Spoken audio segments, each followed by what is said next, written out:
Alors là, je vais vous proposer un exercice qui consiste à établir un diagnostic partagé. Donc, l'idée, c'est que les informations que vous avez là, c'est ce qui a été récolté dans un premier entretien avec Madame Vaubourg.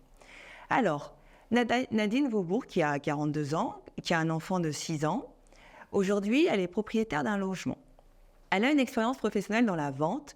Elle a occupé plusieurs postes dans la vente, notamment dans la cosmétique. Elle a un niveau bac aussi. Entre-temps, elle est devenue gérante d'un restaurant avec son mari à l'âge de 24 ans. Et il s'est passé quelque chose dans leur vie où son mari a été incarcéré il y a à peu près 6 mois de cela. Et ça a obligé Madame Vaubourg finalement à vendre le commerce pour payer la partie civile. Et elle se retrouve sans emploi et sans mode de garde pour son enfant de 6 ans. Elle habite en province et elle n'a pas de véhicule. Elle présente bien, elle semble avoir un caractère fort, dynamique. Elle a par contre du mal avec l'autorité et l'encadrement. Son langage oral et écrit est assez bon et elle a un bon niveau en informatique. Ce qu'elle voudrait, c'est ne pas travailler le week-end, étant donné qu'elle est seule avec son enfant.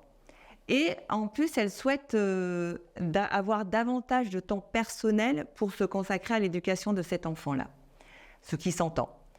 Par contre, ce n'est pas possible avec l'univers de la vente. Donc, elle souhaite se diriger dans la restauration collective ou alors dans la petite enfance. Mais elle ne s'est pas du tout renseignée sur les possibilités de rentrer dans ces domaines-là et les formations qui existent et qui sont possibles et obligatoires peut-être. Elle ne sait pas non plus comment elle peut s'organiser pour la garde de son enfant. Et elle ne connaît pas ses droits en matière d'allocation. Donc ça, c'est le contexte. Ce qu'on vous propose, c'est de compléter ce tableau et qui vous propose un plan d'action pour Madame Vaubourg. Donc, réécrivez la demande initiale de ce que vous avez pu comprendre, de ce qu'on vous a proposé. Ensuite, le contexte de la demande, son contexte personnel et son contexte professionnel.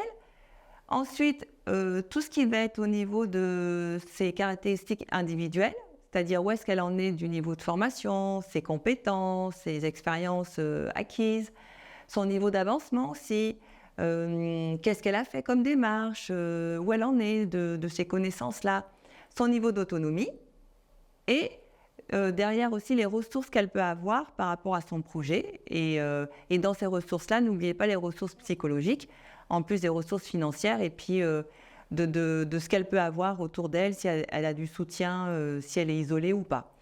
Les freins qui peuvent être géographiques, de mobilité, administratifs et le niveau d'urgence. Donc, basez-vous sur ce qui est écrit et émettez des suppositions. On reste toujours dans des suppositions parce qu'on reste dans de l'humain et qu'on est sur un cas pratique. Allez, bon courage, à tout à l'heure.